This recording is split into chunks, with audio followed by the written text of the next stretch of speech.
Hey guys, I'm back for some more Art of War 3, and today we're going to be playing a tournament battle. The tournament is going to be searching the Nautilus tournament.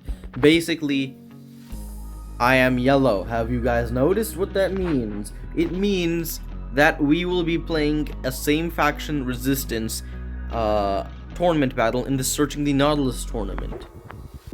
Now, this tournament is pretty fun. I am not gonna lie, it is pretty fun. And yeah, basically the objective of this tournament is to capture 10 naval areas. Basically they will drop occasionally at some time intervals, like maybe like 2 minutes ish.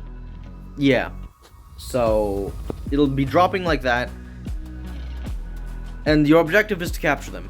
You capture 10 of those dropped areas, and those areas only drop on the sea, by the way, because it's searching the Nautilus meaning the sea. So we have to capture 10 points before the enemy does, or destroy their base. That's basically the key of this tournament.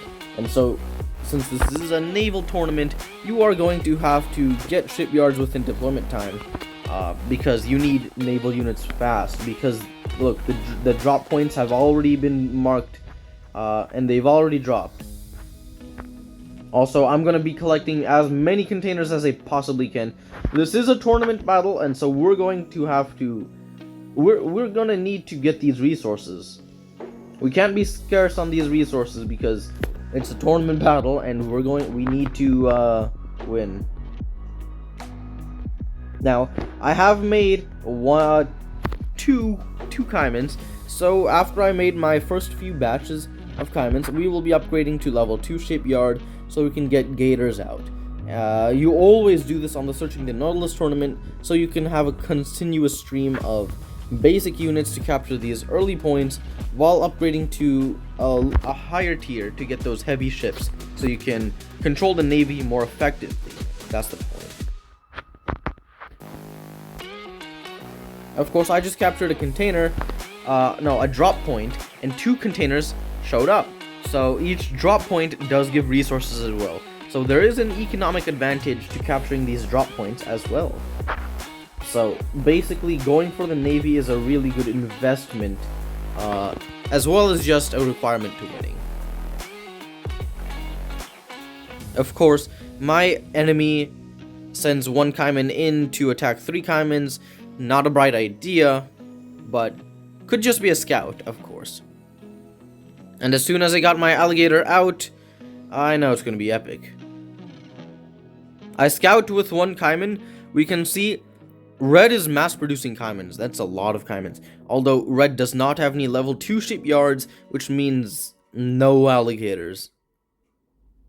And 1 alligator can take on like a good solid 8 plus Caimans.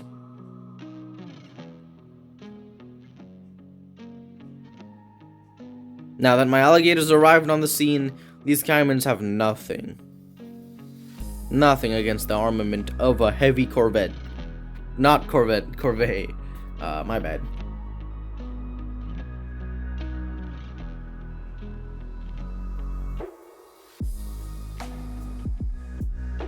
Oh. Dang.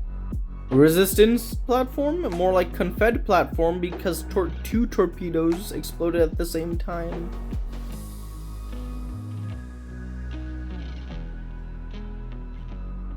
But yeah, let's just go. So now that my heavy corvette is out, literally what are these light scout boats gonna do? There's nothing these can do. Well, red has ran 1 Caiman past. I think red may capture this point.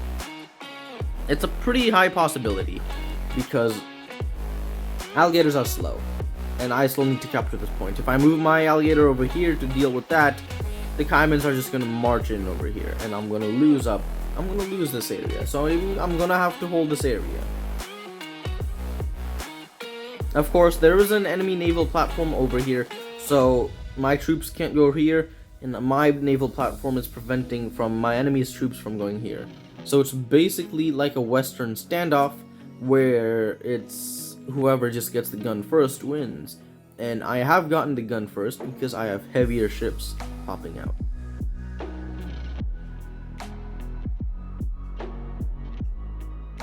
I am also slightly upgrading my infrastructure, getting another supply center, and upgrading my military buildings. I have also captured this area, so I'll be getting those containers as well. And these containers as well.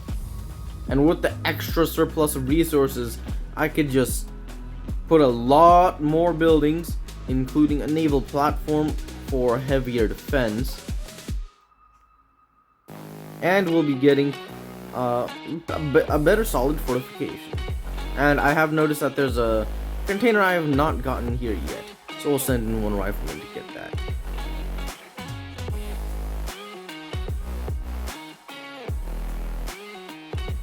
And of course, there is my first Barracuda submarine.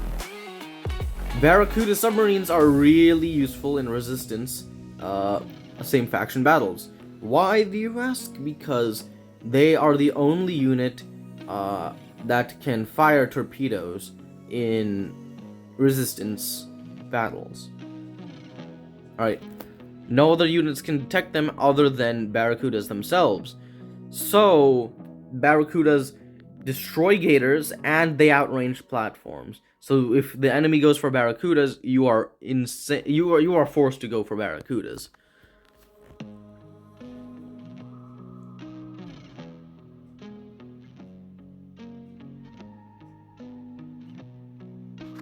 Yeah, we've also won that.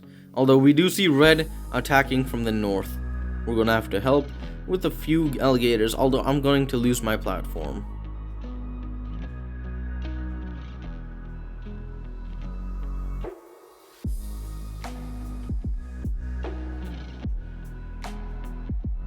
Yep, now the threat has been vanquished. Not really much there to it.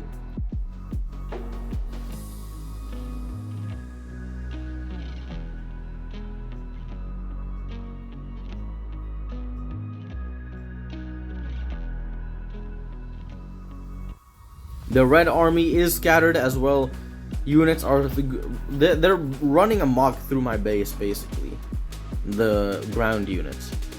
I do have Barracuda submarines. I have just taken down a platform. I am basically doing the ultimate defense and ultimate offense. The offense being my submarines are probing the naval defenses, and the defense holding off those ground troops. The enemy's ground troops are pretty low tier. I mean, I'm not gonna lie, but these two gun towers and these two alligators were able to fend off that ground attack, so it's not really that helpful. And I basically put on naval scouting and put my Barracuda above water. Now this is the range, the sight range of a Barracuda with a sight boost above water. It is practically the longest sight range unit in the game, I believe, because sight range boost increases the sight range by a lot, and Barracudas above water have extra sight range compared to the other units. Maybe bigger for Poseidons, I don't know. But yeah, seeing as how my enemy does not have any torpedo weaponry except these platforms, we will be attacking that. And we're gonna go up to close range to deal with these. Now, just look at this. Alligators do not know where the submarines are. And they cannot know because they don't have any equipment to detect these Barracudas. Now, dragonflies can. Dragonflies should be used. Although, even with the dragonflies being used, the alligators will not attack the Barracudas because they're underwater. Only torpedo weaponry would do that. But force firing would be the best key, although Barracudas will take much more damage because they're underwater, and explosives won't be that effective. Alligators are pretty tanky, but when it comes to barracudas, no, they will not hold off for long.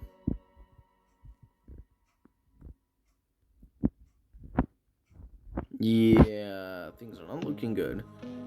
A grenadier from red, but what's a grenadier gonna do against 2 alligators and another gun tower being built? That's what I thought. Of course. Now this alligator is gonna be shot down as expected. Nothing much to it.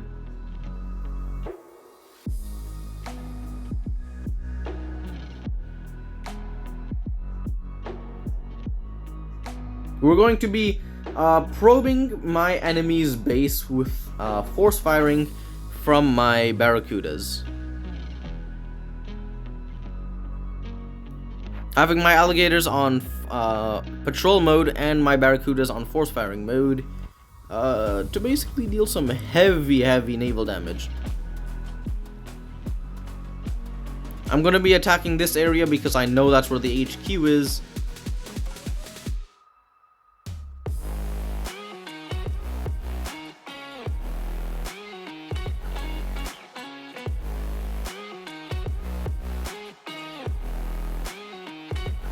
Now, how long until the HQ is destroyed?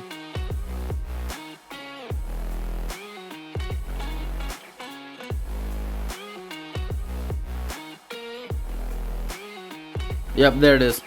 There it is. You guys just saw the HQ go down, right? So, yeah, even if you don't know where their buildings are, force firing will, and if the buildings get destroyed upon force firing, they will collapse. That's a key tip to remember. So if you ever find yourself in a situation like this and you don't know where the buildings are exactly, force fire in an area where you think the buildings are, and if they go down after, say, a minute, then you know you've successfully taken down a building. Like, I just saw the HQ go down. And you just saw a special vehicle factory go down. And a power plant has went down. Although, I was not shooting at those. Yeah, there's a supply center going down. Another power plant going down. Avia factory. At this point, Red has just given up. They are destroying their own buildings. So, mission complete. Good game.